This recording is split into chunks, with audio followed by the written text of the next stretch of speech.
Hey, what's up? So I thought rather than write something on social media about what's happening with my wrists and hands and elbows and whatever, I would just make a quick YouTube video because it's kind of weird what I have, and I've found YouTube videos that other people have made really handy. So here's my one. Long story short, I fell off my skateboard a couple of years ago. I got a trigger thumb. I had that sorted out with surgery, and then I had, as a part of that surgery, I got some nerve damage, and I had a hypersensitive nerve along the outside of my thumb, which meant that I didn't want to touch it on anything, and I started using my hand kind of weird.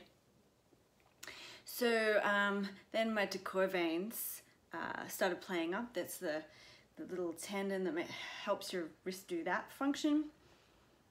And so I had to have that released on the left hand side. Then the same thing happened on my right hand side, so I had that released on my right hand side. And when I went to the surgeon for my pre-operative meeting last year,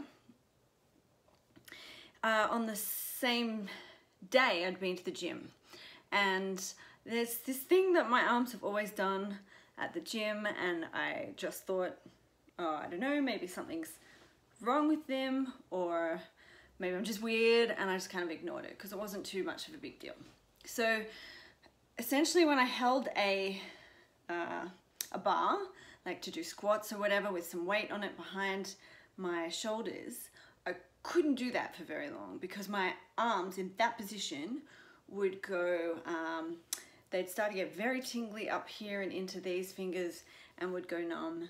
So I just held weights at the front of my body and didn't think too much of it. In the last few years, couple of years, don't really know, sometimes when I've done specific movements, something else happened. In my elbow, I would just feel this click, which I thought was, actually I thought it was a tendon, which would send an electric shock up here. Why I didn't think that was a nerve, I'm not sure. You know, I have several degrees, but that never occurred to me. So it would send this electric shock up here, and then that would hurt for a while. And it's gradually gotten worse and worse, happens more often. And I can't sleep with my arms bent. I have to sleep with them straight. Actually, both of them, I have to sleep with them straight. So I asked the surgeon if it was anything to do with the fact that my tendons were playing up, you know, is this related? And it was, on the day, it was clicking across like over and over again. And he had a look at it and said, well, sorry, but that's actually your ulnar nerve. And the ulnar nerve is the nerve that runs along here, the one that you hit when you hit your funny bone that hurts, you know. And he said, what it's doing, and he could feel it because it just kept doing it, what it's doing is flicking over your bone. It's called subluxation or dislocation. So ulnar nerve subluxation or dislocation. It's different than, say, cubital tunnel syndrome, where the nerve's entrapped and it causes pain. That does not sound nice because that sounds consistent.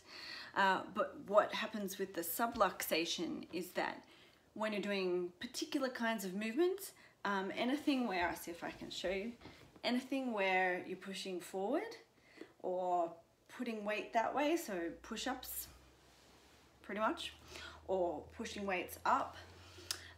Sometimes it happens when I'm doing weights like that, or tricep stuff.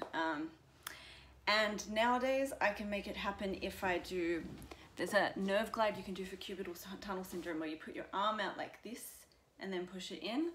I can make it do that. It actually flicks up and then hurts in here for a period of time.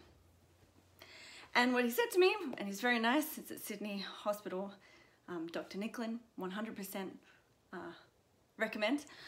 He said, well, the only thing you can do is have surgery. I actually laughed because after 3 surgeries, I did not want another surgery on my hands or arms or anything. And he basically said there's no conservative treatment you can do. There are things that you can do for cubital tunnel syndrome, and certainly if you're watching this and you have this kind of symptom, you could try them. You can do nerve glides. All that happens when I do nerve glides is that it flicks across and it hurts. You can do what I do, which is sleep with straight arms. That does actually help. You can get braces to hold your arms straight while you're sleeping. And I have tried that, but it's very uncomfortable. But, you know, if it works, do that. But strictly speaking, you can't do anything about it, because essentially what it is that the ulnar nerve is just not in the right place. I asked my hand physio about it, and she said exactly the same, and she's quite conservative when it comes to surgery and so on. So there was that. So I started looking it up on YouTube, all that kind of stuff. Turns out it's not that common. So hopefully if someone's watching this and they're like, that sounds like something that happens to me, that they will then get it checked out. So what will happen over time is that you do nerve damage, and you run the risk of this area becoming numb or tingly or hypersensitive. And so I made the decision that yes, surgery at this stage is better. I'm most likely to have good results if I do this early. All the YouTube clips that I watched of people who had it said that they really had a good experience from it. Not in the sense that they liked the surgery. Surgery's not fun, but more in the sense that the outcomes that they got from the surgery were worthwhile. So I'm going with that. That's next week. And essentially what they're going to do is cut about 8 centimeters along here, and then create a little flap, I'm getting a subcutaneous transposition, a little flap on this side, move the nerve across and place it under the flap.